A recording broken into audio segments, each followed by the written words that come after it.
For this, I respect a lot of this tournament. I'm sure for each team after this. Di luar dugaan, pelatih Tajikistan U17 langsung ngomong gini, usai imbang versus Timnas Indonesia semalam. Alhamdulillah, talenta muda Timnas Putri Indonesia ini tembus Liga Top Belanda. Begini penjelasannya. Begini kata Shin Tae-yong, usai raih kemenangan bersama Ulsan Hyundai setelah tak jadi pelatih Timnas Indonesia lagi. Di luar dugaan, pelatih Tajikistan U17 langsung ngomong gini, usai imbang versus Timnas Indonesia semalam. Pelatih Timnas Tajikistan, Marko Ragini, mengaku cukup puas dengan performa anak asuhnya, meski harus puas bermain imbang 2-2 melawan Timnas Indonesia pada laga kedua. Grup B Piala Kemerdekaan 2025 yang digelar di Stadion Utama Gelora Bung Karno, Selasa 12 Agustus malam. Hasil ini membuat Tajikistan belum terkalahkan di turnamen tersebut, setelah pada laga perdana berhasil menang 3-1 atas Kamboja. Namun, hasil imbang melawan Indonesia tetap membuat Ragini mengakui ada pekerjaan rumah besar yang harus segera diperbaiki, terutama soal konsentrasi di menit-menit akhir.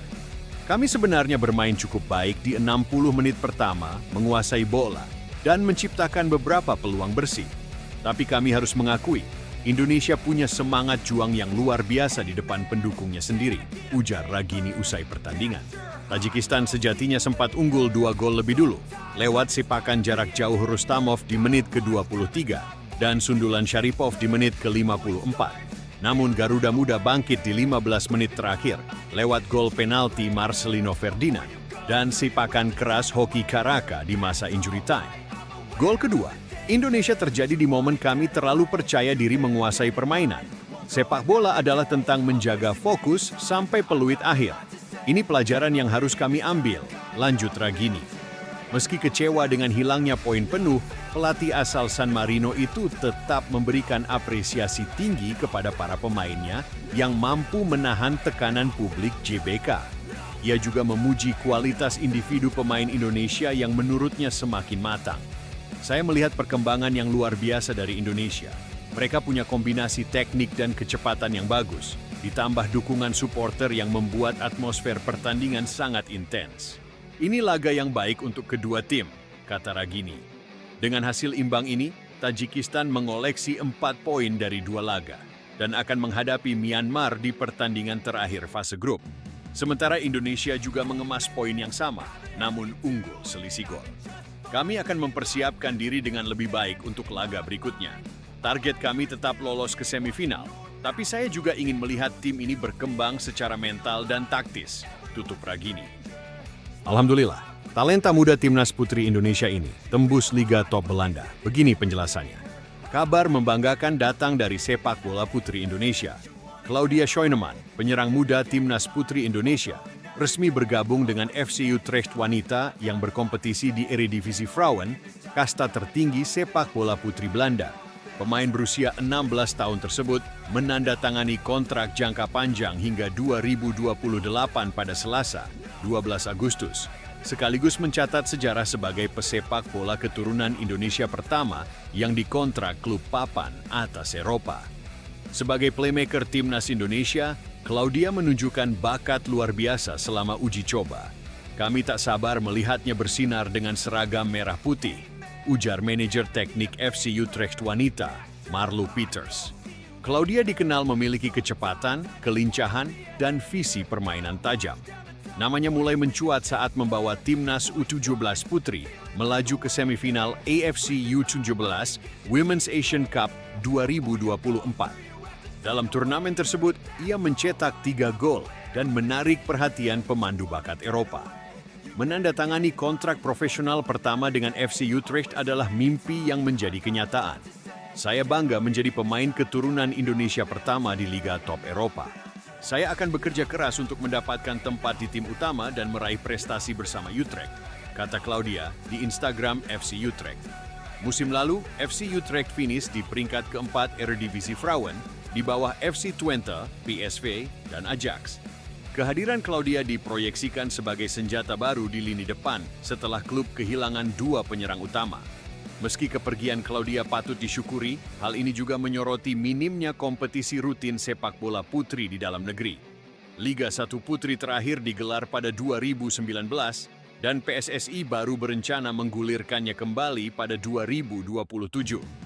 Kondisi ini sejalan dengan pernyataan Ketua Umum PSSI, Erick Thohir, yang menegaskan fokus federasi adalah prestasi timnas, sementara penyelenggaraan liga menjadi tanggung jawab operator.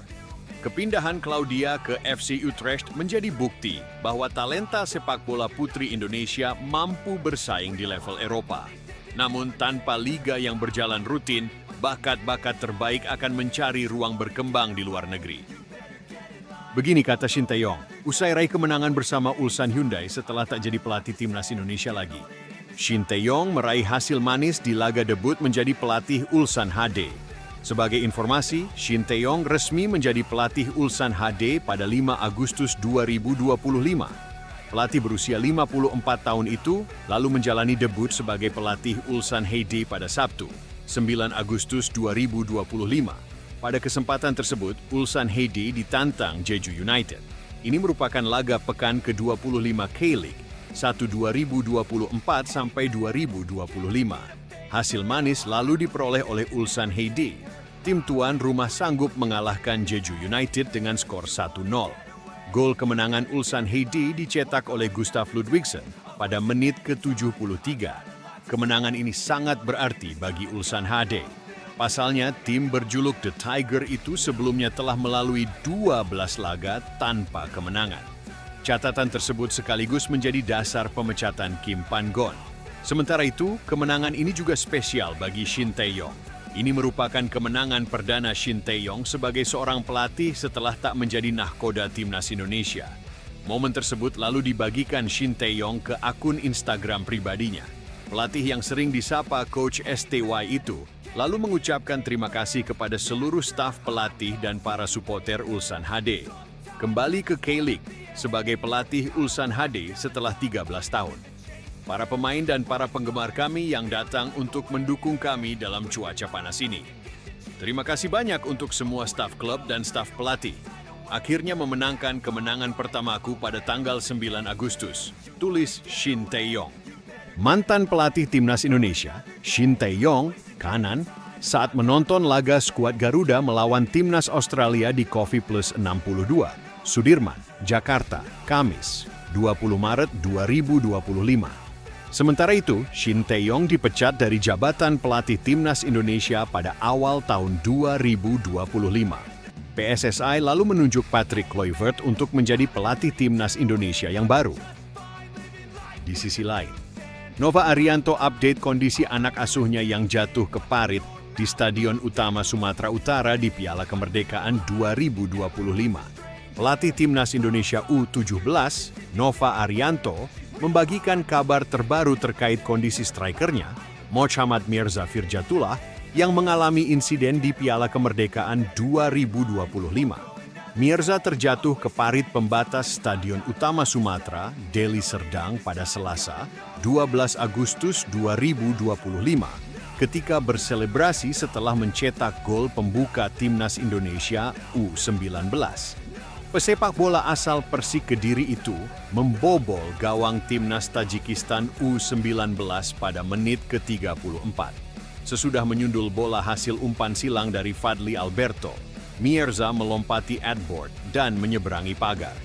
Tiba-tiba, ia malah menghilang. Sejumlah rekan setimnya di timnas Indonesia U17 bergerak cepat mencari Mirza. Tetapi, gestur Zahabi Goli dan Eizar Jacob seperti orang bingung. Sambil memegang pagar, keduanya celingak-celinguk melihat ke arah bawah.